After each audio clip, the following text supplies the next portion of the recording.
Mark సువార్త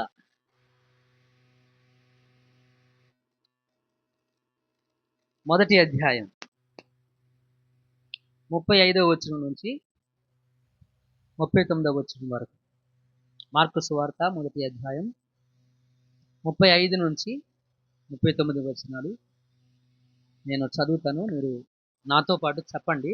ఈ మాటలు చెప్పటం ద్వారా మీకు కూడా వాక్యము వివరం తెలియడానికి అవకాశం ఉంది. ఆయన పెందలకడనే లేచి ఇంకను చాలా చీకటిగా ఉండగానే బయలుదేరి అరణ్య ప్రదేశమునకు వెళ్ళి అక్కడ ప్రార్థన చేయుచుండెను. సీమోనును అతనితో కూడా ఉన్నవారును ఆయనను వెతుకుచూ వెళ్ళి ఆయనను కనుగొని, అందరూ నిన్ను వెతుకుచున్నారని ఆయనతో చెప్పగా, ఆయన ఇతర సమీప గ్రామముల్లోనూ నేను ప్రకటించినట్లు వెళ్ళుదము రండి. ఇందు నిమిత్తమే కదా నేను బయలుదేరి వచ్చితనని ఆయనతో చెప్పాను. ఆయన గలిలియా ఎందంతటా వారి సమాజ మందిరంలో ప్రకటించుచు దయ్యములను వెళ్ళగొట్టుచుంది. కొద్ది మాటలు దేవుడు దీవించుంది. ప్రభునందు కూడి వచ్చిన అందరికీ క్రీస్తు పరిశుద్ధ నాలందరికీ వందనాలండి. మనం మార్కు సువార్తను నేర్చుకుంటున్నాం. మొదటి అధ్యాయాన్ని. ఇది 39 పాఠాలు నేర్చుకున్నాం. ఈరోజు ఇది 40వ పాఠం. ఎన్నో పాఠం అండి ఇది? 40వ పాఠాన్ని మనం నేర్చుకోబోతూ ఉంటున్నాం. మనం 4 వచనాలు చదివాం. 35, 36, 37, 38, 39 5 వచనాలు మనం చదివాం. ఈ 5 వచనాల్లో సంఘటనలు ఏం జరుగుతుంది అనేది 2 మాటలు చెప్తా వినండి. ఈ 5 వచనాల్లో మొదటిగా యేసుక్రీస్తు ఏకాంత ప్రార్థనకు వెళ్ళాడు. ఎక్కడికి వెళ్ళాడు? ఏకాంత ప్రార్థనకు వెళ్ళాడు. ఏ టైంలో వెళ్ళాడు? పెందలకడ లేచి ఇంకా చీకటి ఉండగానే ఏకాంత ప్రార్థనకు వెళ్ళాడు. అది మొదటి సంఘటన. రెండవ సంఘటన, పేతురు అతనితో కూడా ఉన్నవారందరూ వీళ్ళేం చేస్తున్నారు? యేసుక్రీస్తుని వెదుగుచున్నారు. ఇది రెండవ సంఘటన. మొదటి సంఘటన యేసుక్రీస్తు ఏకాంత ప్రార్థనకు వెళ్ళాడు. రెండవ సంఘటన యేసుక్రీస్తుని పేతురు అతనితో పాటు ఉన్న వారందరూ కూడా యేసుక్రీస్తుని వెతకటానికి వెళ్ళారు. ఆయన ప్రార్థన కోసం వెళ్ళాడు, వీళ్ళేమో ఆయన కోసం వెళ్ళారు. మూడవ సంఘటన, ఆయనను కనుగొన్నారు. ఆయన ఎక్కడున్నారో వీళ్ళు కనుగొన్నారు. వాస్తవానికి ఆయన ఎక్కడికి వెళ్ళాడు, ఎందుకు వెళ్ళాడు అనేటువంటిది వీళ్ళల్లో ఎవరికి కూడాను తెలియదు. ఎట్టకేలకు ఆయనను కనుగొన్నారు. కనుగొని ఆయనతో మాట్లాడారు. రెండవ సంఘటన ఏంటి? కనుగొన్నారు. ఇక మూడవ సంఘటన ఏంటంటే యేసుక్రీస్తు కూడా వాళ్ళతో మాట్లాడాడు. యేసుక్రీస్తు కూడా వాళ్ళతో మాట్లాడాడు. మేమందరం నీ కోసం ఎదుగుతా ఉన్నాము అని పేతురంటే, నేను ఇక్కడ ఉండిపోవటానికి రాలేదు, పక్క ఊర్లకు కూడా వెళ్ళి మనం అందరం కలిసి వెళ్ళి సువార్త చెప్దాం రండి అని పిలిచాడు. పక్క ఊర్లకు కూడా వెళ్ళి సువార్త చెప్దాం రండి అని పిలిచాడు. యేసుక్రీస్తు పక్క గ్రామాలకి వెళ్ళాడు. వెళ్ళి అక్కడ అనేకమైనటువంటి స్వస్థత కార్యాలు, తర్వాత దయ్యములను వెళ్ళగొట్టడం, సువార్తను ప్రకటించడం అనేటువంటిది చూస్తూ ఉంటున్నాం. ఇవి 1 ఏకాంత ప్రార్థనకి ఆయన వెళ్ళడం, 2 పేతురు అతనితో ఉన్నవారు ఆయన వెతకడానికి వెళ్ళడం, 3 ఆయనను కనుగొనడం, 4 యేసుక్రీస్తు వారితో మాట్లాడడం, 5 యేసుక్రీస్తు అక్కడ యేసుక్రీస్తు సువార్తను ప్రకటించడం. ఈ 5 కార్యక్రమాలు 5 వచనాల్లో జరిగాయి. ఈరోజు ఈ 5 వచనాలను మనం ధ్యానం చేయడం లేదు. ఈ 5 వచనాల్లో నుంచి ఒక పాఠం మనం నేర్చుకుందాం. 5 వచనాలు ధ్యానం చేస్తే ఒక 3 రోజులు పాఠం తీసుకోవాలి. 5 వచనాలు ధ్యానం చేస్తే 3 రోజులు పొద్దున్నే సాయంత్రం తీసుకుంటే మనకేమన్నా పూర్తవుతది. అందుకని ఈ 5 వచనాల్లో నుంచి ఒక పాఠం మనం నేర్చుకున్నాం. అదేంటి? ఆ పాఠం ఏంటి అనంటే 35వ వచనంలో నుంచి మనం పాఠం నేర్చుకున్నాం. 35వ వచనానికి ఒక పేరు పెడదాం. ఒక టైటిల్ పెడదాం 35వ వచనానికి. ఏంటి మనం ఏ టైటిల్ ఇస్తే బాగుంటుంది 35వ వచనానికి అంటే ప్రార్థన. ఇటువంటి ప్రార్థన ఇంగ్లీష్‌లో బాగుంది. హాబిచ్యువల్ ప్రేయర్. ప్రార్థన అలవాటు. ఏ టైటిల్ పెడదాం? పేరేం పెడదాం? మొదటి వచనానికి 35వ వచనానికి ప్రార్థన అలవాటు. ప్రార్థన అలవాటుగా ఉండాలి. ప్రార్థన ఎలాగ ఉండాలి? అలవాటుగా ఉండాలి. ప్రార్థన చాలా ప్రాముఖ్యం. ప్రార్థన అంటే ఏంటో కూడా తెలియనటువంటి వారు ఉన్నారు. ప్రార్థన ఎలా చెయ్యాలో తెలియనటువంటి వారు కూడా ఉన్నారు. ప్రార్థన అంటే ఏంటో తెలియనటువంటి వారు ఉన్నారు. ప్రార్థన ఎలా చెయ్యాలో కూడా తెలియనటువంటి వారు ఉన్నారు. ఐ హోప్ నేను ఈరోజు నమ్ముతున్న విషయం ఏంటంటే, రాత్రి ఈ వాక్యం కొరకు ప్రార్థన చేస్తున్నప్పుడు దేవుడు నన్నెంతో బలపరిచాడు. నేను దేవుణ్ణి అడిగేటప్పుడు మీకు చెప్పడానికి నాకు వాక్యాన్ని అర్థమయ్యేలాగా చేయగానే అడగల. అర్థమైందండి? నా మాట మీకు అర్థమవుతున్నాయా? మీకు చెప్పడానికి ఈ వాక్యాన్ని నేను చదువుతా ఉన్నాను ప్రభువా, వాళ్ళకి ఎలా చెప్పాలి, వాళ్ళకి చెప్పడానికి నేను వాక్యాన్ని నాకు నేర్పించు అని నేను అడగల. దేవునికి నేను మొర్రపెట్టేటప్పుడు ప్రార్థించేటప్పుడు నాకు నేర్పు ప్రభు అని అడిగా. నేను ఏమడిగా? నేను నాకు నేర్పమని అడిగా. నేను నాకు నేర్పు ప్రభు అని అడిగాను. అప్పుడు దేవుడు నాకు నేర్పిన కొన్ని సంగతులు మీకు చెప్తానికి నేను అవకాశం ఉంటుంది. హల్లెలూయా! దేవునికి మహిమ కలుగును గాక. ఎందుకంటే నేను నేర్చుకోకపోతే, నేను చెయ్యకపోతే మీకు చెప్పడం అనవసరం. చాలామంది పాస్టర్ గారిని ఎలా చూస్తూ ఉంటారు అంటే, ఆయన ఎలాగుంటే మాకెందుకులే, మాకు వాక్యం చెప్తున్నాడు, మంచి వాక్యం చెప్తున్నాడు, అది చాలు అనుకుంటారు. నేను ఆ ఆలోచనకి నేను ఏకీభవించను.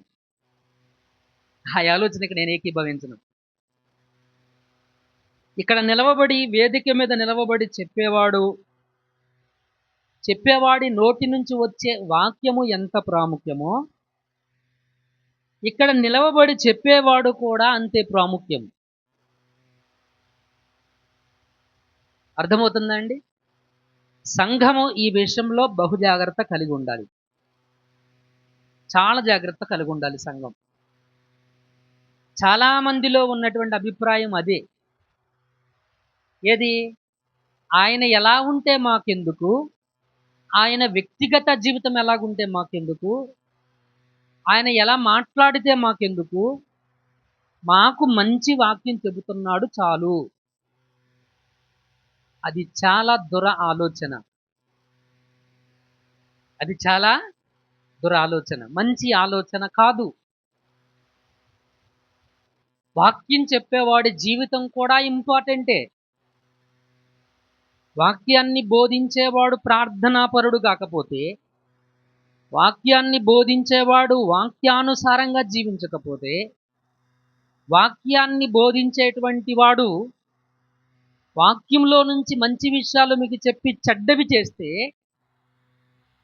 ఆ వాక్యం ఫలించదు.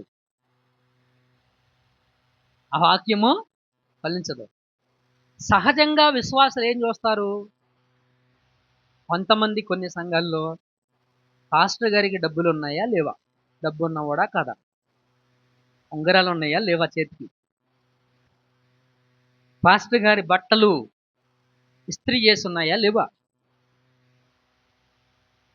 పాస్టర్ గారు అందంగా ఉన్నాడా లేదా, ఇవి చూస్తారు. పాస్టర్ గారి వ్యక్తిగత జీవితాన్ని ఎవరు పట్టించుకోరు. పట్టించుకోవాలి, పట్టించుకోవాలి. హెబ్రీ పత్రికలో చెప్తాడు, మీ మీద ఎవరైతే అధికారులుగా ఉన్నారో వారి విశ్వాసాన్ని చూడండి, వారి ఆత్మీయ జీవితాన్ని చూడండి, వారి ప్రార్థనా జీవితాన్ని చూడండి. ఇవి చూడం మనం, ఎందుకంటే ఇవన్నీ ఉపయోగపడేవి. వీటికి బదులుగా ఇంకేవో చూస్తాం. అలా కాదు మనం చేయాల్సినటువంటి పని. సరే, పాస్టర్ గారు చెప్తున్నాడు ఈ మాటలన్నీ, ఆయన సొంత మాటలు అనుకుంటారేమో. హెబ్రీయులకు రాసిన పత్రిక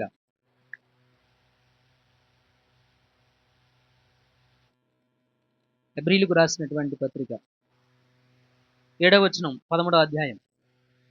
మీకు దేవుని వాక్యము బోధించి, విన్నారా ఈ మాట? ఏమ్మా విన్నారా లేదా? మాట్లాడండి, నిశ్చేసుకులే చూడమాకండి, మాట్లాడండి. మీకు దేవుని వాక్యము బోధించి మీ పైన నాయకులుగా ఉన్న వారిని ఏం చేయమన్నాడు? జ్ఞాపకం చేసుకొని, అది ఇది ఇది వారి ప్రవర్తన ఫలమును. పడిందా? నేను చెప్పాను ఏమన్నా సొంతగా? నేనేమైనా రాశానంటారా? ఈ మధ్యలో ఏమైనా ఇరికిచ్చి పదాలన్నీ వేరు చేసి నేను రాశానంటారా?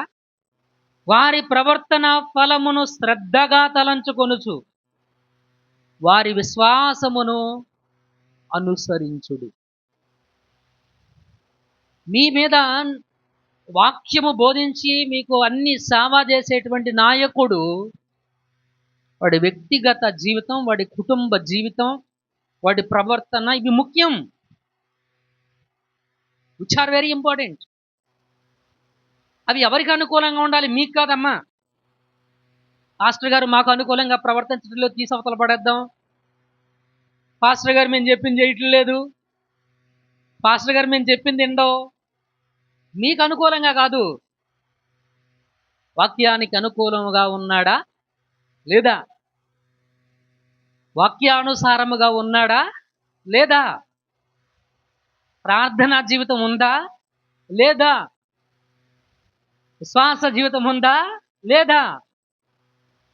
Which should be examined. వీటిని మనము ఒక సేవకుల్లో చూడవలసినటువంటి ప్రాథమిక అంశాలు. వీటిని మీకెందుకు నేను జ్ఞాపకం చేస్తున్నాను అంటే, మనము అనుసరించి విశ్వసించి ప్రార్థించేటువంటి దేవుడు, ప్రార్థించేటువంటి వ్యక్తి యేసుక్రీస్తు. ఆయన చెప్పలా చేసి చూపించాడు. ఆయన ఏంటది? చేసి చూపించాడు. ఆయన జీవితము నుండే మనం నేర్చుకుంటున్నాం. ఆయన జీవితం నుంచే మనం నేర్చుకుంటున్నాం. నా జీవితము కుళ్ళిపోయి ఉంది, మీరు మాత్రం పరిశుద్ధులుగా ఉండండి, నేను ఎలాగైనా ఉంటాను, నేను ఎలాగుంటే మీకేంటి, ఈ వాక్యం చెబుతున్నానా లేదా అది మీరు చూసుకోవాలి, కానీ నేను అబద్ధం ఆడితే మీకెందుకు, సినిమాకి వెళితే మీకెందుకు, సిగరెట్ తాగితే మీకెందుకు అని చెప్పలా. నేను మోసం చేస్తే మీకెందుకు, నేను అధర్మంగా నడుచుకుంటే మీకెందుకు, ఇవన్నీ మీకెందుకు? నేను మీకు వాక్యం చెబుతున్నానా లేదా అని చెప్పినటువంటి దేవుడు కాదు ఆయన.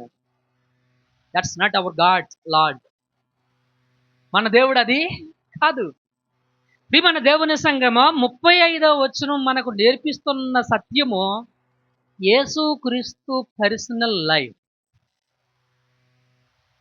యేసుక్రీస్తు వ్యక్తిగత జీవితం మనకు నేర్పుతుంది.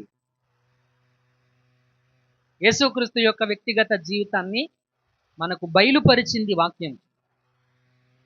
ఏంటి? యేసుక్రీస్తు యొక్క వ్యక్తిగత జీవితాన్ని చూస్తే ఆయన పర్సనల్ లైఫ్లో ఆయన ఏం చేశాడు అని అంటే, ప్రార్థనా జీవితాన్ని ఆయన కలిగి ఉన్నాడు పర్సనల్ లైఫ్లో. మనం జనం ముందు డబ్బా కొట్టుకోవాల్సిన అవసరం లేదు, మనం ప్రార్థన చేస్తామని.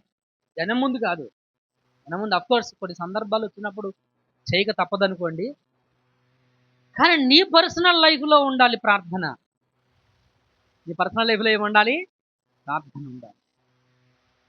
యేసు క్రీస్తు ఆయన వ్యక్తిగత జీవితంలో ఉంది ప్రార్థన. ఆయన వ్యక్తిగత జీవితంలో ఉంది ప్రార్థన. ప్రార్థన అంటే ఏంటో తెలియని వారు ఉన్నారు. ఎలా ప్రార్థన చెయ్యాలో తెలియనటువంటి వారు కూడా. అందుకే క్రీస్తు నుండి ప్రార్థన జీవితాన్ని మనం నేర్చుకున్నాం. క్రీస్తు నుండి ప్రార్థన జీవితాన్ని మనం నేర్చుకున్నాం. ప్రార్థన అంటే ఏంటి? దేనిని రైట్, మంచి మాట. ఏంటది? ప్రార్థన అంటే ఏంటి? దేవునితో మాట్లాడడం. ప్రార్థనలో ఎలాంటి శక్తి సామర్థ్యాలు లేవు. ప్రార్థనలో ఎలాంటి శక్తి సామర్థ్యాలు లేవు. ప్రార్థనలో ఏదో బలం ఉంది, ఏదో సామర్థ్యం ఉంది, ఏదో శక్తి ఉంది, ప్రార్థన ఏదో చేస్తుంది అని అనుకుంటున్నావేమో. ప్రార్థన ఏమీ చెయ్యదు, దేవుడు చేస్తాడు. ఎవరు చేస్తారు? దేవుడు చేస్తాడు.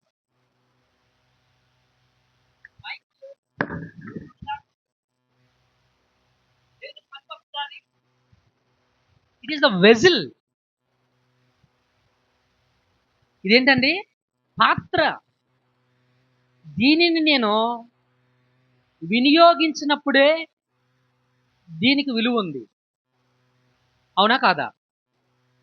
అలాగే నీ ప్రార్థనను దేవుడు వినియోగించినప్పుడే నీ ప్రార్థనకు విలువ ఉంటుంది. అర్థమైందా? ప్రార్థన పాత్ర. ఏంటది? ప్రార్థన అనేది ఏంటది? పాత్ర. భోజనం చేస్తున్నాం, వస్తువులు ప్లేట్లు చాలా ఉన్నాయి. ఒక ప్లేటులో మురుకుంది, ఒక ప్లేట్ శుభ్రంగా ఉంది. దేన్ని తీసుకుంటావు? మురుకున్నది కూడా తీసుకోవచ్చుగా, అది కూడా ప్లేటేగా. శుభ్రం చేసి తీసుకుంటాం, అవునా కదా? అలాగే ప్రార్థన మంచిదే, అది దేవునికి అనుకూలంగా ఉండాలి, దేవునికి ఇష్టమైందిగా ఉండాలి, దేవునికి ఇష్టమైందిగా ఉండాలి. అప్పుడు దేవుడు ఆ ప్రార్థన వలన పనిచేస్తాడు. ఆ ప్రార్థన వలన అంటే ఇంకా ఏం చెప్పాలంటే, ఆ ప్రార్థనను బట్టి లేదా ఆ ప్రార్థన విని కృపను బట్టి దేవుడు స్పందిస్తాడు. ఇంకా బాగా చెప్పాలంటే, ఆ ప్రార్థనను విని ఆయన కృపను బట్టి ఆయన పని చేస్తాడు. కాబట్టి ప్రార్థన ఒక పాత్ర. కాబట్టి ప్రార్థన ఏంటది? ఒక పాత్ర. దేవుని కార్యాలు మన జీవితంలో జరిగించబడడానికి ప్రార్థన ఒక పాత్ర, ఒక వెజిల్. ప్రార్థన ఒక వెజిల్. ప్రార్థన అంటే దేవునితో మాట్లాడడం, దేవునితో మాట్లాడడం. ఇంకొంచెం డీటెయిల్డ్గా మనం చూస్తే, ప్రార్థన అంటే రిక్వెస్ట్, అడగడం, అభ్యర్థన. చాలామంది ప్రార్థన చేస్తున్నాం అంటారు. ప్రార్థనలో ఏం చేస్తారు? ఆజ్ఞాపిస్తారు దేవునికి. ఏం చేస్తారు దేవునికి?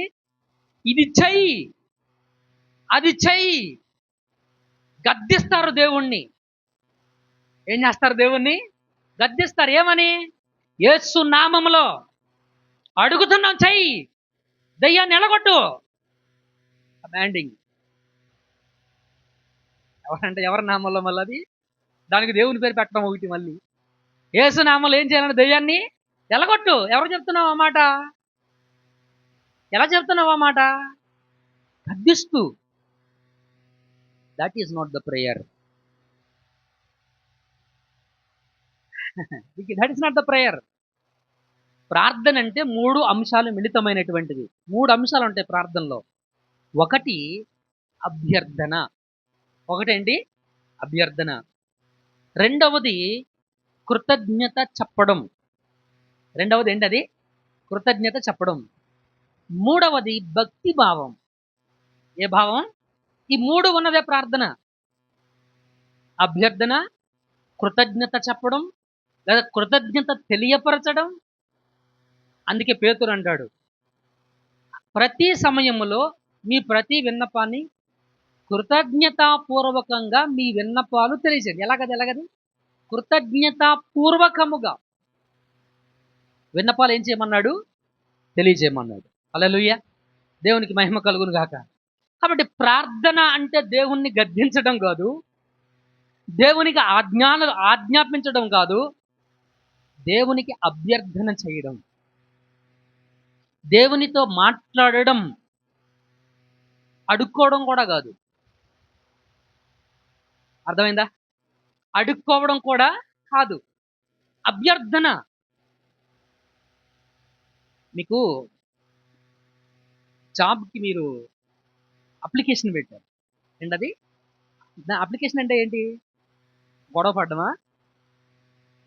అప్లికేషన్ అంటే ఏంటి? మేనేజర్కి ఎరా నాకు జాబ్ ఇవ్వాలి లేకపోతే చంపేస్తాను అంటామా? అప్లికేషన్ ఎలా రాస్తాం? ఎలా ఉంటుంది? వే ఏంటి అడిగే విధానం?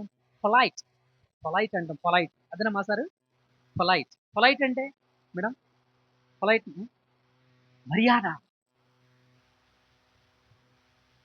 మర్యాదపూర్వకంగా అడగడం. It is important. అది చాలా ప్రాముఖ్యం. సాత్వికముతో అడగడం.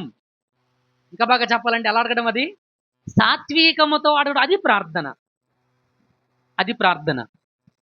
ప్రియమైనటువంటి దేవుని సంగమా, ప్రార్థన అంటే దేవుణ్ణి అడగడం, అభ్యర్థన చేయడం, సాత్వికంతో అడగడం, దేవునితో మాట్లాడడం, సంభాషణ చేయడం. దాంట్లో 3 ప్రధానమైన అంశాలు, మిళితమైన అంశాలు: కృతజ్ఞత, అభ్యర్థన, భక్తి భావం. ఏ భావం అది? భక్తి భావం. ఇవి మిళితమైనటువంటిదే ప్రార్థన. హల్లెలూయా, దేవునికి మహిమ కలుగును గాక. It is clear here. అక్కడ వరకు కొంచెం క్లియర్ అయింది. ఇంకొంచెం మనం ముందుకు వెళ్ళి చూద్దాం. అయితే క్రైస్తవుని విషయంలో ప్రార్థన ఎలాంటిది? క్రైస్తవుని విషయంలో ప్రార్థన ఎలాంటిది అంటే, క్రైస్తవుని విషయంలో ప్రార్థన ఊపిరి. ఏంటది? ఊపిరి. ఇంకొంచెం డీటెయిల్డ్గా చెప్దాము, కొంచెం నిదానంగా మాట్లాడదాం. ఇప్పుడు మన శరీరంలో గుండె ఉంది, ఊపిరితిత్తులు ఉన్నాయి. ఏమున్నాయి? గుండె, ఊపిరితిత్తులు ఉన్నాయి. ఇవే కదా ముఖ్యం, మనకే అతి ముఖ్యమైనటువంటివి ఇవే కదా. ఇప్పుడు గుండె ప్రతిరోజు పనిచేస్తుంది, 24 గంటలు పనిచేస్తూనే ఉంటుంది. 24 గంటల్లో ప్రతి నిమిషం, ప్రతి సెకను, ప్రతి మైక్రో సెకండ్కి కూడాను గుండె పనిచేస్తూనే ఉంటుంది. ఊపిరితిత్తులు కూడా అలాగే పనిచేస్తాయి. ఇంత పని చేసేటువంటి గుండె, ఊపిరితిత్తులు నాకు జీతం ఇస్తేనే పని చేస్తా, లేకపోతే నేను పని చేయను అని గుండె నీతో అందనుకోండి, అంటదా? ఎందుకు అనదు? ఇది that is I answer. Expect అదే ఆన్సర్. దాని పని, దాన్ని ఇంకేం చదవంటే దాని కర్తవ్యం అది. ఏంటది? దాని కర్తవ్యం. దానికి జీతం ఇవ్వాల్సిన పని లేదు. ఇవ్వాలా? జీతం ఏమైనా ఇవ్వాలా? దానికి జీతం ఇవ్వాల్సిన పని లేదు. ఇంకా మంచి అర్థం వచ్చే మాట, దాని సహజ ధర్మం. ఏంటది? దాని సహజ ధర్మం అది. ఇంకా బాగా చెప్పండి, దాని సహజ కర్తవ్యం. అది చెయ్యాల్సిందే. దానికి ఎలాంటి రెమ్యునరేషన్స్ ఉండవు, దానికి ఎలాంటి జీతాలు ఉండవు. అలాగే ఒక క్రైస్తవుని యొక్క ప్రాథమిక ధర్మం, ఒక క్రైస్తవుడు యేసుక్రీస్తుని ఎరిగినటువంటి వాడు, యేసుక్రీస్తుని నమ్మినటువంటి వాని యొక్క సహజ ధర్మం, సహజ కర్తవ్యం లేదా ప్రాథమిక ధర్మం, ప్రాథమిక కర్తవ్యం ప్రార్థన. ప్రాథమిక కర్తవ్యం ఏంటండి? ప్రార్థన. నీ శరీరంలో ఊపిరి లేదు, ప్రాణవాయువు లేదు. ప్రాణవాయువు లేనప్పుడు నువ్వు ఉంటావా? ఏముంటుంది అక్కడ? మృతమైన శరీరం. చచ్చిపోయి అక్కడ ఊపిరి లేని శరీరాన్ని అరే లోపలికి వెళ్ళి గ్లాస్ మంచిలు పెట్టురా అని చెప్పండి. చచ్చిపోయిన శరీరం దగ్గరికి వెళ్ళి చెవులోకి వెళ్ళి గొసగొసలాడుతూ అరే అరే అరే మంచి సినిమా వచ్చింది చూద్దాం, లేకరా అని చెప్పండి.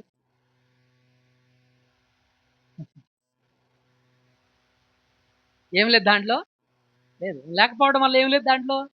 అది కదలదు, అది మాట్లాడదు, అది వినదు, అది చూడదు. ప్రార్థన లేని క్రైస్తవుడు కూడా, ఇంకా బాగా చెప్పాలంటే ప్రార్థన లేని విశ్వాసి కదలడు, మెదలడు, చూడడు, వినడు. వాడికేం తెలీదు. వాడికి ఇంకా కొంచెం లోతుగా చెప్పాలంటే విశ్వాసి యొక్క ఉనికిని కోల్పోతాడు. చచ్చిపోయిన వాడు ఏం కోల్పోయాడు? ఉనికి కోల్పోయాడు. ఉనికి అంటే ఏంటి? ఆడు ఉండడు, ఆడు చూడడు, అని మనం చూడడం, ఆడితో మాట్లాడడం, రాత్రి పడుకున్నప్పుడు ఆడొచ్చి మనకేం కనపడ్డు. కొన్ని కళ్ళ వచ్చి మా తాత కనపడ్డాడు అంటారు. పిచ్చోళ్ళు, నమ్మకండి. తాతలు మరలా చచ్చిపోయిన తర్వాత మీ దగ్గరికి వచ్చి ప్రత్యేకంగా కనపడ్డాం. అది నీ ఊహ. అదేంటది? నీ ఊహ. నీ ఊహల్లో నీ తాత మీద నీకు ఇష్టం ఉందో, ప్రేమ ఉందో, లేకపోతే గుర్తొచ్చో, ఎలా అలా నువ్వు గుర్తు చేసుకుంటావు అంతే. ఆ రూపాన్ని జ్ఞాపకం చేసుకుంటావు అంతే తప్ప వాడు ప్రత్యేకంగా నీ దగ్గరికి వచ్చి కనపడి, అమ్మా నీ కూతురిని నా కొడుకు ఇచ్చి పెళ్లి చేస్తానన్నావు కదా అని కల్లో నీకు వచ్చి చెప్పడు. కొంతమంది అలాంటి పిచ్చోళ్ళు ఉన్నారు. మా నాన్న పద్దస్తమానం కల్లోకి వచ్చి చెప్తున్నాడు మా తమ్ముడికి కూతురిని ఇమ్మని. ఆడి అంత వయసు ఇంత వయసు చూడడం మళ్ళీ అక్కడ. వీళ్ళిద్దరి మధ్య వ్యత్యాసం ఏంటో చూడడం. ఏంటంటే మా తాత కనపడ్డాడు, లేదా మా నాన్న కనపడ్డాడు, మా అమ్మమ్మ కనపడింది, మా నాన్నమ్మ కనపడింది, చెప్పింది ఏం చెప్తావు? ఎంత దుర్మార్గం! ప్రియమైనటువంటి దేవుని సంగమా, ఏ విశ్వాసి అయితే తన జీవితంలో ప్రార్థన లేదో ఆ విశ్వాసి తన జీవితంలో క్రైస్తవ ఉనికిని కోల్పోయినటువంటి వాడు. ఏం కోల్పోయాడు? ఉనికిని. విశ్వాస ఉనికిని కోల్పోయాడు. ప్రాణము లేని, జీవవాయువు లేని మృతమైన శరీరము దేనితో సమానమో ప్రార్థన లేని క్రైస్తవుడు కూడా జీవవాయువు లేని, చనిపోయినటువంటి, ఎలాంటి చలనము వినని, మాట్లాడని, చూడలేని శవముతో సమానమైనటువంటి వాడు ప్రార్థనా జీవితాన్ని లేనటువంటి క్రైస్తవుడు. కొంచెం మరొక మాట చెప్తా. ఏ క్రైస్తవుడికైతే దేవునితో ప్రార్థనా జీవితం ఉంటుందో, ఏ విశ్వాస అయితే ప్రార్థనా జీవితాన్ని కలిగి ఉంటాడో ఆ విశ్వాసి దేవునితో ఆరోగ్యకరమైనటువంటి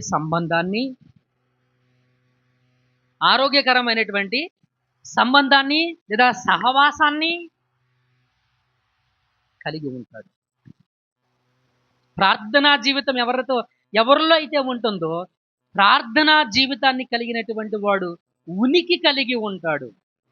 ఏ ఉనికి? జీవము కలిగిన ఉనికి. వాడు వింటాడు, వాడు చూస్తాడు, వాడు మాట్లాడతాడు. ఎవరితో? దేవునితో. కాబట్టి ప్రియమైన దేవుని సంగమా, ఇక్కడ గమనించవలసినటువంటి విషయం, యేసుక్రీస్తు యొక్క జీవితంలో ఆయన సహజ కర్తవ్యం,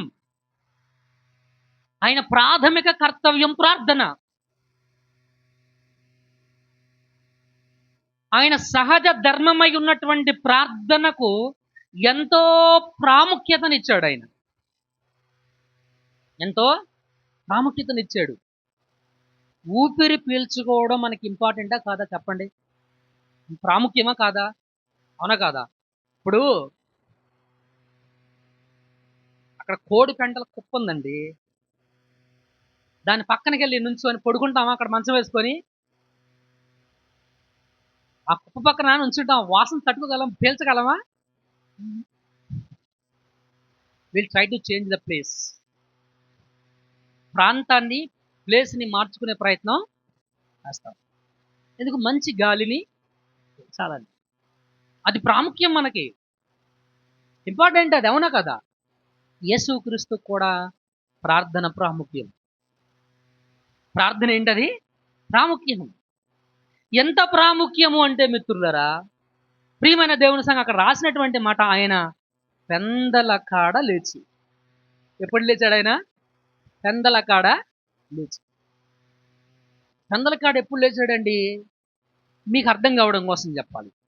ఇంగ్లీష్లో ఏమనుందంటే before the come before the sun comes, అంటే సూర్యుడు రావడానికి ముందు, ఇంకా బాగా చీకటిగా ఉన్నప్పుడు, బాగా చీకటిగా ఉన్నప్పుడు ఆయన లేచాడంట, పెందలకాడ లేచి. అంతకు ముందు జరిగినటువంటి సంఘటన కూడా మీకు జ్ఞాపకం చేయాలి. పేతురు ఇంటి దగ్గరికి వెళ్ళాడు. పేతురు అత్తగారిని స్వస్థపరిచాడు. ఆ రోజు జరిగిన విషయం ఏంటి? ఆ పట్టణమంతా ఆ ఇంటి వాకిట కూడి ఉంది. అక్కడికి రోగముల చేత బాధించబడిన వారు, దెయ్యాలు పడినటువంటి వారు, అనేక మంది జనం పేతురు ఇంటి వాకిట కూడుకొని ఉన్నారు. రాత్రంతా వాళ్ళకి పరిచర్య చేసి, అర్థమవుతుంది జరిగింది ఎప్పుడు? సాయంకాలము రొద్దుగుంకినప్పుడు. నేను ఏమంటాను, బహుశా 1 గంట 2 అయి ఉంటుందేమో, బహుశా అన్న, అందుకే నేను సరే, లేకపోతే 11:30 12 అయిందేమో.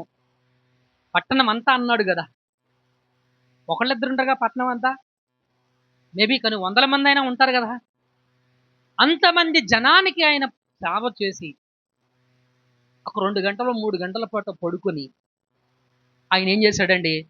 పెందలకాడ లేచి ప్రార్థన చేయడానికి వెళ్ళాడు ఆయన. మనం ఏం చేస్తాం తెలుసా? పొద్దున్నుంచి సాయంత్రం దాకా పనిచేసి మధ్యలో పడుకోవడానికి 1 గంట ఖాళీ ఉన్నా శనివారం రాత్రి ప్రార్థనకు రాము. మనకేది ఇంపార్టెంట్? విశ్రాంతి ఇంపార్టెంట్. ఏది ఇంపార్టెంట్ మనకి? మనకి రెస్ట్ ముఖ్యం. మనకి రెస్ట్ ఇంపార్టెంట్. పాస్టర్ గారు చెప్పారు అనుకోండి, నీదేం పోయిందయ్యా, నువ్వు ఎన్నో మాటలు చెప్తావు, మేము పొద్దున్న నుంచి కష్టపడి వచ్చాము, నీదేం పోయింది, నువ్వు ఇక్కడ కూర్చొని ఎన్ని మాటలు ఏం చెప్తావు అని అనుకుంటారు మీరు. అవునా కదా? ఏం మంది నువ్వు ఎన్ని మాటలు ఏం చెప్తావు అక్కడ నిలబడి, నీకు చెప్పడమే కానీ నీకు నీకేం నష్టం? యేసుక్రీస్తు దగ్గర నుంచి మనం నేర్చుకోవాల్సిన సత్యం అదే. ఏది? ప్రార్థనకు, విశ్రాంతికి ప్రాముఖ్యతను తక్కువిచ్చాడు. ప్రార్థన అంటే దేవునితో మాట్లాడడానికి, దేవునితో గడపడానికి, దేవునితో సంభాషణ చెయ్యడానికి ప్రాముఖ్యతను ఎక్కువ ఇచ్చాడాయన, ఎక్కువ సమయాన్ని ఇచ్చాడాయన. మనం ఆ ప్రార్థన సమయాన్ని కూడా దొంగతనం చేయాలనుకుంటాం. మనం ఆదివారం పెళ్లి పెట్టుకుంటాం, ఆదివారం ఫంక్షన్ పెట్టుకుంటాం. ఎందుకంటే ఆ సమయం కూడా మనం దొంగిలించేయాలి, పాడు చేసేయాలి. ఎలాగైనా సరే 6 100 100 6 దాన్ని పాడు చేయాలి. తాజడ్డా కోతి వనమంతా జరిపినట్టుగా నేను మాత్రమే చెడ్డకూడదు, నాతో పాటు సంఘ సభ్యులు కూడా పాడవ్వాలి. నాతో పాటు సంఘ సభ్యులు కూడా పాడవ్వాలి. ఎందుకంటే నేను మానేస్తున్నాను, నేను ఒక్కడే మానేస్తే ఎలాగ నేను నేరస్తుని అవుతాను, వాళ్ళు కూడా మానేస్తే వీళ్ళు కూడా మానేశారుగా అనొచ్చు. దట్స్ వై ఆదివారం మీరు ఏదైనా కార్యక్రమం పెట్టుకుంటే సచ్చినా రాను నేను, వచ్చిన వాళ్ళకే వాక్యం చెప్తాం, వచ్చిన వాళ్ళకే దేవుని గురించి చెప్తాం. హల్లెలూయా చెప్పండి, కొంచెం నవ్వండి. హల్లెలూయా, దేవునికి మహిమ కలుగును గాక. ఆదివారం గింజలు పెడతాం, పెట్టుకుంటాం. ఆదివారం గృహప్రవేశం పెట్టుకుంటాం. మిగతా రోజులు కదా. What is important? సాధ్యమైనంత మేరకు పడుకోవాలనే చూస్తారు. ఎక్కడండి అది? సాధ్యమైనంత మేరకు నిద్రపోవాలని, అది కూడా మందిరంలో కూడా. ముఖ్యంగా మందిరంలోకి వచ్చిన తర్వాత నిద్రపోవాలి.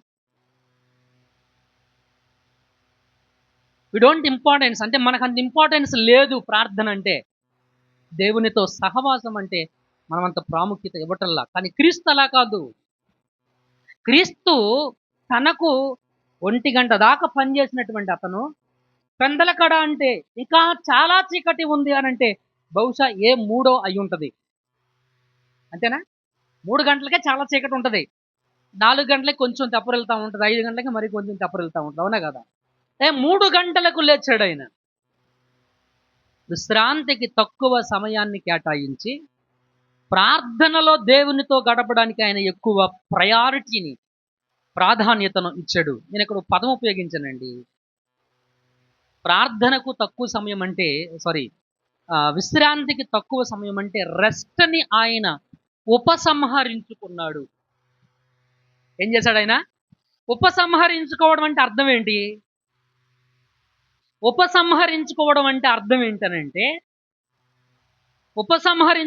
అర్థం ఏంటనంటే విశ్రాంతి చాలు, కొద్దిగా తీసుకుంటే సరిపోతుంది అంటే విశ్రాంతికి తక్కువ సమయం ఇవ్వడము, ప్రార్థనకు ఎక్కువ సమయాన్ని ఇవ్వడం. ప్రార్థనలో ఎవరితో గడుపుతున్నాం? దేవునితో. ప్రార్థనలో ఎవరితో మాట్లాడుతున్నాం? దేవునితో. ప్రార్థన ఎవరికి ప్రయోజనం? ప్రార్థన ఎవరికి ప్రయోజనం? పాస్టర్ గారికి ప్రయోజనం కాదు, పాస్టర్ గారికే మేలు. మనం ప్రార్థనకి వెళితే పాస్టర్ గారికి మేలు, మనం ప్రార్థనకి వెళితే సంఘస్థులందరికీ మేలు. మన ఇంటెన్షన్ అలాగా ఏడ్చినాయి, ఏం చేస్తాం? అలా చెప్పాల్సి వస్తుంది. మన ఉద్దేశాలు అలా ఉన్నాయి.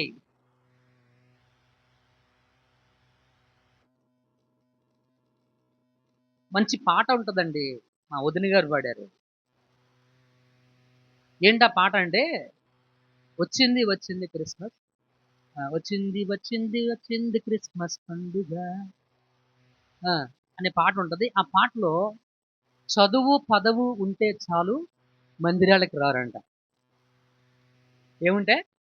చదువు పదవు ఉంటే చాలు మందిరాలకు రారు, తూర్పు దేశపు జ్ఞానులు మోకాళ్ళు వంచారు, కానీ మన దగ్గర కూతంత పలుకుబడి, మనకంతా అవసరంలా, ఒక చిన్న రవ్వ చాలు, ఆ రవ్వ ఉంటే చాలు మనకు స్టేటస్. వాట్ యు థింక్, నేను సిరియా దేశానికి రాజుని, సైన్యాధిపతిని అన్నట్టుగా, నయమాను చెప్పినట్టుగా మనకు ఆ కూతంతుంటే చాలు మనం విర్రబిగిపోతూ ఉంటాం. కానీ తూర్పు దేశపు జ్ఞానులు ఏం చేశారు? మోకాళ్ళు వంచి దేవునికి ప్రార్థన. హల్లెలూయా. ప్రార్థనకు మన జీవితంలో ప్రయారిటీ ఉండాలి, ప్రాముఖ్యత ఉండాలి. ఆయన విశ్రాంతిని ఉపసంహరించుకొని ప్రార్థనకు ప్రాధాన్యతనిచ్చినటువంటి వాడు ఆయన. అందుకే ఆయన జీవితంలో ప్రార్థన ఊపిరి. అది లేకోకుండా ఆయన ఏ పని చేయలేదు. అది లేకుండా ఏ పని చేయలేదు. నా చిన్న అనుభవాన్ని మీకు చెప్తా, నిన్న జరిగిన అనుభవాన్ని. నిన్న రాత్రి మనకు ప్రార్థన జరిగింది. ప్రార్థన జరగడానికి కొన్ని నిమిషాల ముందు నా మనసులో కలిగిన ఒక చెడ్డ తలంపుని మీతో పంచుకుంటా. నేను చెడ్డ తలంపు, అది మంచి తలంపు కాదు. నాకు ఒక ప్రాముఖ్యమైన ఆర్థిక అవసరత ఏర్పడింది.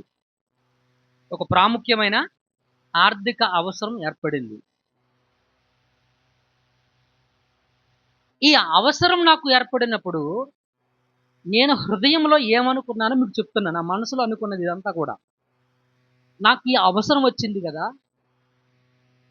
ఫలానా వాళ్ళని అడుగుదామా, ఫలానా వాళ్ళైతే చేయగలుగుతారేమో, ఆయనకి చెప్దాం ఈ విషయాన్ని, ఆయన ఏదైనా నాకు సహాయం చేస్తాడేమో, లేకపోతే ఎందుకులే మళ్ళీ ఆయన్ని అడగటము, ఇంకొక వ్యక్తిని అడుగుదాము, ఫలానా వ్యక్తి గుర్తుకొచ్చారు నాకు ఈ మనుషులందరూ కూడా, పేర్లు చెప్పట్లేదు నేను, ఎందుకులేండి, ఆ వ్యక్తిని అడుగుదాము అని నేను మనసులో అనుకుంటున్నాను. సడన్గా నాకు ఒక వాక్యం జ్ఞాపకం వచ్చింది. ఏంటో తెలుసు? అది యెషయా గ్రంథం 51వ అధ్యాయం. యెషయా గ్రంథం 31వ అధ్యాయం. 30 చెప్తేనా? 31వ అధ్యాయం. ఇశ్రాయేలు పరిశుద్ధ దేవుణ్ణి లక్ష్య పెట్టకయు, యెహోవా యొద్ద విచారింపకయు, సహాయము నిమిత్తం ఐగుప్తునకు వెళ్ళుదము. ఐగుప్తునకు వెళ్ళొచ్చు గుర్రములను ఆధారము చేసుకొని వారి రథములను విస్తారములనియు రౌతులు బలాఢ్యులనియు వారిని ఆశ్రయించు వారికి శ్రమ. 30వ అధ్యాయం ఈ మాట కూడా గుర్తొచ్చింది. వారు నన్ను అడుగక ఆలోచన చెయ్యుదురు. ఇది గుర్తొచ్చింది నాకు. ఏంటిది? వారు అడగకుండా ఆలోచన చేయడం. నేనేం చేసేది? అమ్మ, ఇది నా పర్సనల్ కదా, నా మనసులో జరిగింది, నేను నిజం చెప్తున్నాను మీకు. నేనేం చేశాను? దేవుణ్ణి అడిగానా? అడగకుండా ఆలోచిస్తున్నాను ఇలా చేద్దాము అని. నా మనస్సాక్షి నా మీద నేరం ఆరోపణ చేసింది. You know what I did? Message చెప్పడానికి ముందు కూడా నా మనసులో చాలా కలవరం ఉండిపోయింది రాత్రి. You know what I did? నేనేం చేస్తానో మీకు తెలుసా? Before I preach word of God, దేవుని వాక్యాన్ని మీతో పంచుకోవడానికంటే ముందు ఐ ప్రేయిడ్, ప్రార్థన చేసే, దేవునికి నన్ను క్షమించు, ఇది నా బుద్ధి తక్కువ పని, ఇది నేను జ్ఞానంతో చేసిన పని కాదు, జ్ఞానహీనతతో చేసినటువంటి పని, ఇది నేను తెలివితో చేసిన ఆలోచన కాదు, తెలివి తక్కువతనంతో చేసినటువంటి పని, ఇది నేను ఏదో గొప్పవాడినని చేసినటువంటి ఉద్దేశం కాదు, ఇది నేను నీచత్వంతో చేసినటువంటి ఆలోచన. That's why I know my sin. ప్రభా, నా పాపం నాకు తెలుసు, నీకు తెలిసి నువ్వు నాకు చెప్పావు, కాబట్టి నన్ను క్షమించు. అప్పుడు నా మనసు రెస్టోర్ అయింది. హల్లెలూయా, దేవునికి మహిమ కలుగును గాక. ప్రియమైనటువంటి దేవుని సంగమా, ఈ ఉదయకాల సమయంలో మనము చెయ్యాల్సినటువంటి పని ఏంటంటే ప్రార్థనకు ప్రయారిటీ ఇవ్వడం మనం నేర్చుకోవాలి. ఏం చేయాలి? అది నేర్చుకోవాలి. ఆయన విశ్రాంతిని ఉపసంహరించి పెందలకడ లేచి ప్రార్థన నిమిత్తమై ఆయన అరణ్యానికి, ఏకాంత ప్రదేశానికి వెళ్ళాడు. ఎంత ఇంపార్టెన్స్ యేసుక్రీస్తు ప్రార్థనకి ఇచ్చాడు మిత్రులారా. హెబ్రీలకు రాసిన పత్రిక 5:7, హెబ్రీలకు రాసిన పత్రిక 5వ అధ్యాయము 7వ వచనం. ఆయన గురించి ఒక మాట చెప్పాడు హెబ్రీ పత్రికలో. ఎప్పుడమ్మా ఇది? ఎప్పుడమ్మా ఇది? గట్టిగా చెప్పండి, ఎప్పుడు ఇది? శరీరధారి అయి ఉన్న దినములలో ఆయన ఏం చేశాడమ్మా? ఎప్పుడమ్మా? శరీరధారి అయి ఉన్న దినములలో. ఇది గుర్తుపెట్టుకోవాలి. చచ్చిపోయిన తర్వాత ప్రార్థన చేయడం కాదు. మన సహోదరులు రోమన్ క్యాథలిక్ బిలీవర్స్ ఉంటారు, వాళ్ళు ఏం చేస్తారో తెలుసా? చచ్చిపోయిన వారి కొరకు ప్రార్థన చేస్తారు, ఆత్మ సాధించాలని. అదేం జరగదు. చచ్చిపోయిన వాడి పాపను బ్రతుకున్నవాడు ఒప్పుకుంటాడు, ప్రభా అతగాడు ఇంకేమైనా పాపం చేస్తుంటే అతన్ని క్షమించమని.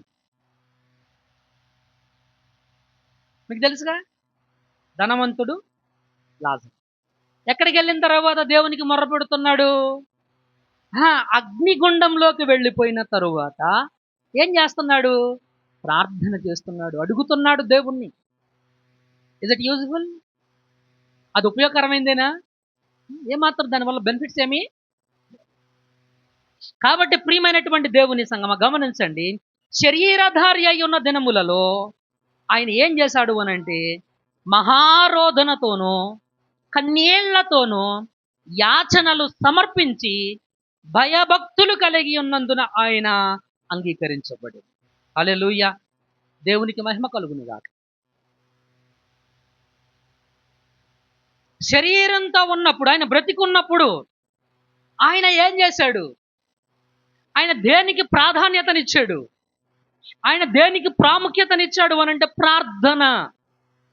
దేవునితో గడపడానికి, దేవునితో మాట్లాడడానికి, తండ్రి అయిన దేవునితో సహవాసం చెయ్యడానికి. అందుకని సిలువ మరణానికి ముందు గెత్సెమని తోటలోనికి వెళ్ళి ప్రార్థన చేస్తూ, తండ్రి నీ చిత్తమైతే ఈ గిన్నె నా యొద్ద నుంచి తొలగించు. కాబట్టి అక్కడ కూడా ఎవరు చిత్తం అన్నాడు? నాకు ఇది చెయ్యి, నాకు అది చెయ్యి అని అడగల. నీకు ఇష్టమైతే చెయ్యి ప్రభు, లేకపోతే లేదు. అయినను నీ చిత్తమే సిద్ధించునుగాక అన్నాడు. మరలా నేను అడుగుతున్నానని కాదు ప్రభా, నీ చిత్తాన్ని నేను నెరవేర్చాలి. నువ్వు నాకు ఏది అనుమతించావో. ఎంతమంది మన జీవితంలో దేవుణ్ణి అనుమతించగలుగుతున్నాం? మనకి ఏదైనా జ్వరం వస్తే తాయితు. ఇంట్లో ఏదైనా కష్టం వస్తే శకును. ఈశాన్యం మూల బాగోలేదు ఏమండి, ఇంటి ముందు పనసకాయ చెట్టు ఉంది, వేప చెట్టు ఉంది, ప్రహరీ కూడా ఈశాన్య మూలం తిరగలేదు, వాస్తు దోషం ఉంది. ఇవన్నీ ఎతుకుతాం మనం. మన దృష్టి అంతా ముందు వాటి మీదకి వెళుతుంది. We don't pray. మనకి ప్రార్థన మనకి చెయ్యాలనే మనసు ఉండదు. కానీ యేసుక్రీస్తు మనకేం నేర్పించాడంటే మిత్రులారా, ఆయన తన తన విశ్రాంతిని ఉపసంహరించుకున్నాడు. ప్రార్థనకు తన జీవితంలో ప్రాధాన్యతను ఇచ్చాడు. ఆయనకు వచ్చిందంట. ఆయన ఆ కింద వచ్చినలో చెప్పాడు. ఆయన ఏం చెప్పాడు అని అంటే మిత్రులారా, ఆయన కుమారుడయ్యుండి తాను పొందిన శ్రమ వలన విధేయత నేర్చుకున్నాను, మరియు ఆయన సంపూర్ణ సిద్ధి పొంది విధేయతను నేర్చుకున్నాను. ఆయనకి శ్రమ వచ్చింది. నీకులాగే నీకే శ్రమలు రావట్లేదా? నీకు ఎలాగ వస్తున్నాయో ఆయనకు కూడా అలాంటివి ఎదురయ్యాయి. ఆయన శ్రమ పడ్డాడు. ఎన్ని సమస్యలు నీకు వస్తే అన్ని సమస్యలతో నువ్వు పోరాటం చేయి. Don't try to escape. ఎన్ని ఇబ్బందులు నీకు ఎదురైతే అన్ని ఇబ్బందులతో నువ్వు ఫైట్ చేయి. ఎలా ఫైట్ చేయాలంటే యేసుక్రీస్తుల ప్రార్థనతో ఫైట్ చేయి. యేసుక్రీస్తుల ప్రార్థన నీకుంటే, ప్రార్థన జీవితాన్ని నువ్వు కలిగి ఉంటే, నువ్వు నీకు వచ్చిన సమస్యలను ఎదిరించగలుగుతావు, పోరాటం చేయగలుగుతావు, దేవుడు నీకు సహాయం చేయగలుగుతాడు. హల్లెలూయా. దేవునికి మహిమ కలుగును గాక. కాబట్టి నీకు సమస్యలు రావు అని దేవుడు చెప్పలా. చాలామంది యేసుక్రీస్తుని నమ్ముకుంటే అప్పులు పోతాయి, సమస్యలు రావు, ఇబ్బందులు ఉండవు, క్షేమంగా ఉంటారు,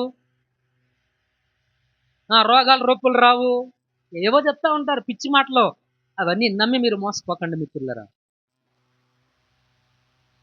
అవన్నీ మీరు నమ్మి మోసపోకండి. గాడ్ దేవునితో ఉంది, దేవునితో సహవాసం ఉంటే, దేవునితో సహవాసం ఉంటే. ఒక యేసన్న గారిది ఒక పాట ఉంటుందమ్మా. అది అమ్మా యేసన్న గారిది మనం ఇప్పుడు సర్వోన్నతుడా నీవే నాకు ఉంద పాట. అది చదివి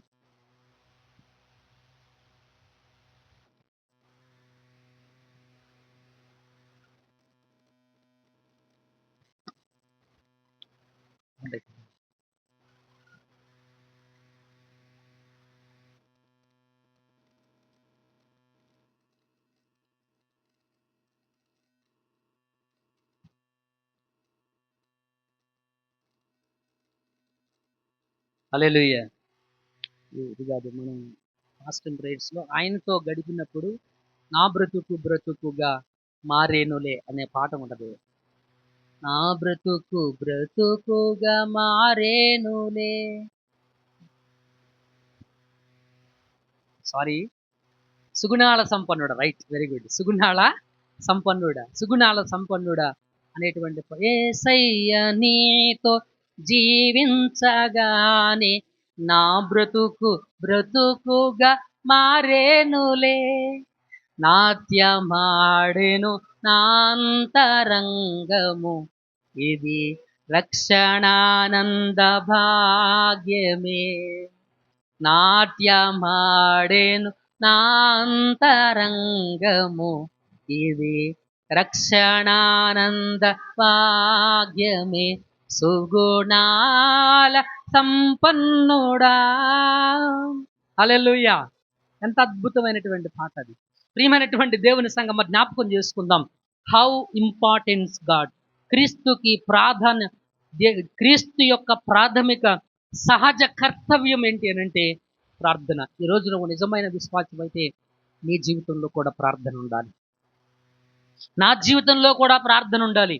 అది ఉంటే ఎన్ని ప్రాబ్లమ్స్ అయితే మన దగ్గరికి వస్తాయో అన్ని ప్రాబ్లమ్స్ని మనం సాల్వ్ చేయగలుగుతాం. హల్లెలూయా. దేవునికి మహిమ కలుగును గాక. మరొక మాట చదవండి, లోక సువార్త 6:12. లోక సువార్త 6:12 నేను చెప్తాను, నాతో పాటు కూడా చెప్పండి. ఆ దినముల యందు ఆయన ప్రార్థన చేయుటకు కొండకు వెళ్ళి దేవుణ్ణి ప్రార్థించుట యందు. ఏ బాబు ఎప్పుడండి ఇది? ప్రార్థించడంలో ఎప్పుడు ఎంతసేపు గడిపాడు? రాత్రంతా కూడాను గడిపాడంట ఆయన. మనం వచ్చేది లేటు, వెళ్ళటానికి మాత్రం ముందెళ్ళిపోవాలి.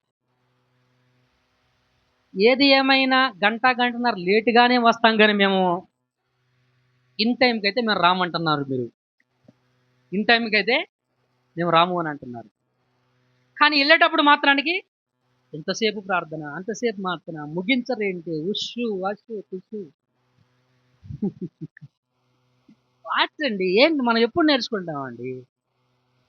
ఎప్పుడండి మన జీవితంలో మనం ఇంకా ఎడిఫై అయ్యేది ఎక్కడండి? ఎక్కడ ఎడిఫై అవుతున్నామండి? దేంట్లో ఎడిఫై అవుతున్నాము?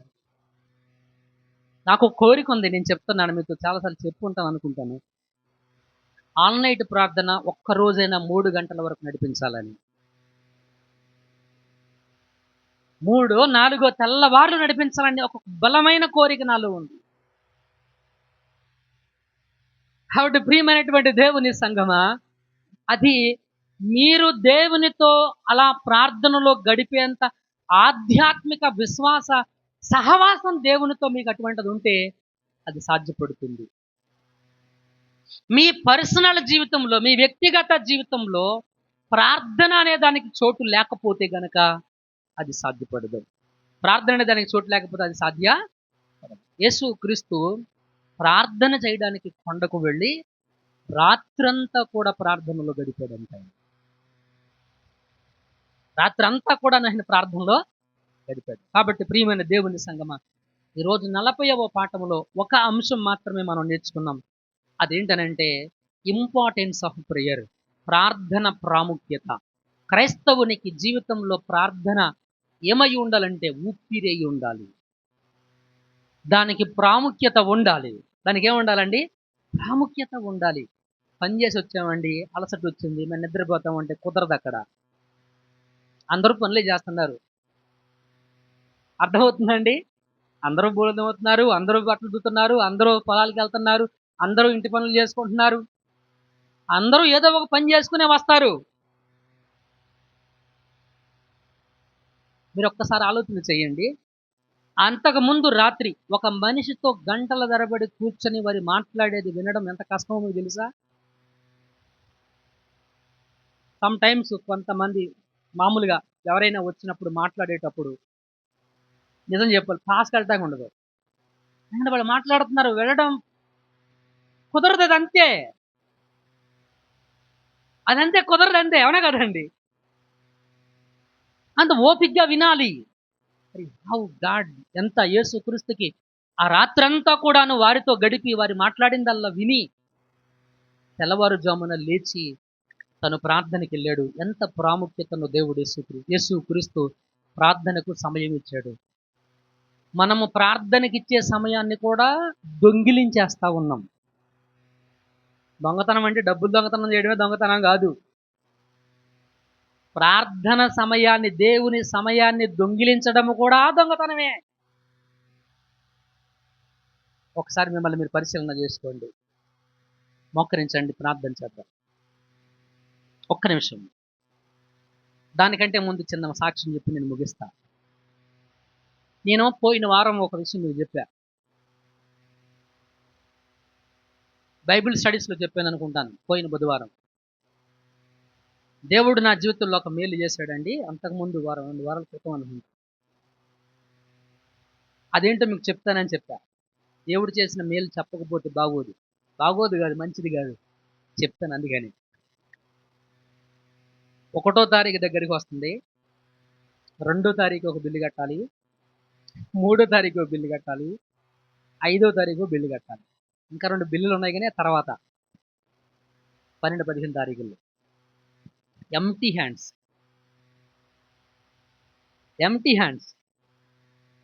నేను ఇక్కడ నుంచి కోనవరం వెళ్ళేటప్పుడు కూడా ఎంటీ హ్యాండ్స్.